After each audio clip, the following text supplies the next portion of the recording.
Sisense for Cloud Data Teams is a BI and analytics platform that gives you a central place to connect all your data, then analyze, visualize, and share those insights. Today we're going to look at how data teams use Sisense. So here I have a dashboard that I want to give to my CEO about how the company is doing. I've already built a handful of charts, and then the next one I'm going to build out is a chart that shows our month-over-month revenue. Now this is important because the trend of our company is going to be what tells us whether or not we're making the right decisions or the wrong decisions. And we even want to go a step further and see if we can predict what our revenue is going to look like in the coming months. So I'm going to build a new chart. I'm going to click New Chart in the top right here, and that's going to open up our SQL editor. On the left-hand side, we can see our entire schema for the database, and what I'm going to use is the view that I built out ahead of time called Opportunities. I can expand the view to see all of the columns in that view, and now I can just query it. So what I want to do is I want to select the close date. I'm going to cast it to a month. I'm also going to sum the amount, that's our revenue number. From that view, we only want the opportunities that we won, and we want to group that by the month. So I can pull back my result, and here I can see month by month what our revenue numbers look like. I want to make sure this looks right, so what I'm going to do is I'm going to plot it really quick on a bar chart, and here we can see, okay, so this is our month-over-month revenue. It looks like in March we made $197 million. I can even go ahead and format that, so I'll go Y-axis. I'll say this is our revenue. We'll make it dollars, and now we have a pretty good chart. This is going to show us we're trending.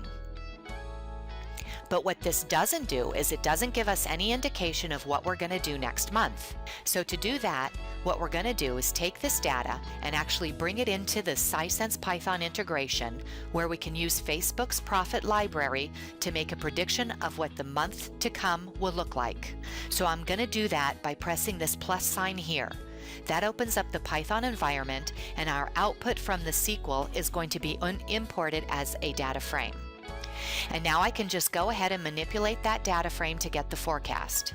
So here I have my Python code, and I'm going to go ahead and run it, and I can preview my output here at the bottom. And now what we can see is we have that data plotted.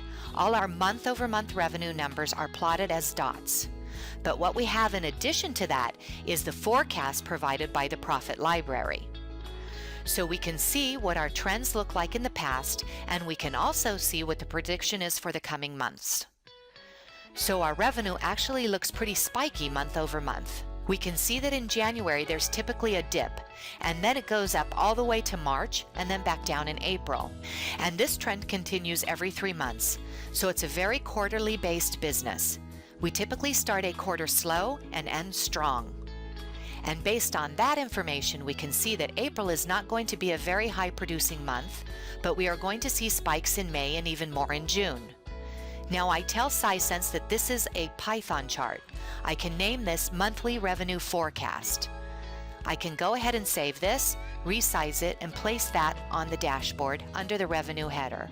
So now this chart's done and on the dashboard, and now I have to get it over to the CEO. Sisense gives me a number of different ways I can share this to him, including sharing to Slack, sending it to an email report, or even inviting him to log into Sisense. But the simplest way in this case is going to be to create a shared link. So I can create a shared link by going to the top right hamburger menu here. I go into Dashboard Preferences, and under Share Dashboards, I can create password-protected links to send to my CEO. So I'm going to call this CEO's Dashboard. I'm going to give it a password. The password will be secret, and I will go ahead and create that link, and that will give me a dashboard that I can send to the CEO. He doesn't even have to log into Sisense. And this gives me a publicly facing link that my CEO can share with whomever needs to see that data, be it other executives within the company or maybe even his investors. If you want to find out more or try Sisense for Cloud Data Teams for free, visit sisense.com today.